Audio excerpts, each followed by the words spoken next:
యాక్చువల్గా ఒక నెల క్రితము ఈ సిస్టర్ మన దగ్గరికి వచ్చింది ప్రార్థనకి. ఏమైందంటే ముక్కులో గడ్డలైనాయి అట. సైనస్ ప్రాబ్లం, ముక్కులో సైనస్ ప్రాబ్లం అయ్యి గడ్డలైనాయి అనమాట. నేను ఆ రోజు ప్రార్థన చేసిన. డాక్టర్స్ అన్నారట ఖచ్చితంగా ఆపరేషన్ చేయాలని. ఏమన్నారు డాక్టర్స్? ఖచ్చితంగా ఆపరేషన్ చేయాలన్నారు. ఖచ్చితంగా ఆపరేషన్ చేయాలి. ఆపరేషన్ చేయకపోతే ఇక శ్వాస రాదు, శ్వాస బ్లాక్ అయిపోతుంది, బతకడం కష్టం. కొంచెం ఏంటంటే ఇక శ్వాస లేకపోతే ఎట్లా బతారు, సింపుల్గా చెప్పాలంటే కదా. సో నేను ఆ రోజు ప్రార్థన చేశాను, నాకు గుర్తుంది ఇప్పటికీ. ఈ ఆపరేషన్ క్యాన్సల్ అవ్వాలి, వీటికి సంపూర్ణమైన స్వస్థత రిలీజ్ చేస్తున్నానంటే ఏం జరిగింది? కంప్లీట్గా ఆ గడ్డలు కరిగిపోయినాయి అట.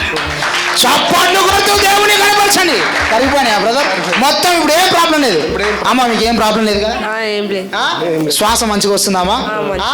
ఓ చప్పట్లు కొడుతూ దేవుని కనపరచండి. మీకు విశ్వాసం ఉంటే మీ గడ్డలు కూడా కరిగిపోతాయి. You need faith. సో ఈ సాక్ష్యాన్ని బట్టి సమస్త మహిమ దేవునికే కలుగునుగాక. చప్పట్లు కొడితే ఒకసారి గట్టిగా అందరం దేవుని కనపడతాం. నాకు చాలా సంతోషంగా ఉంది. ఒక సేవకునికి ఎప్పుడు సంతోషం ఉంటుందంటే ఇలాంటి పవర్ఫుల్ టెస్ట్ మనీస్ వచ్చినప్పుడు. ఇలాంటి పవర్ఫుల్ ఈ టెస్ట్ మనీస్ మనకు కావాలి. వింటున్నారా? సో అద్భుత కార్యం దేవుడు చేశాడు ఈ బిడ్డ జీవితంలో, ఈ బిడ్డ కుటుంబంలో.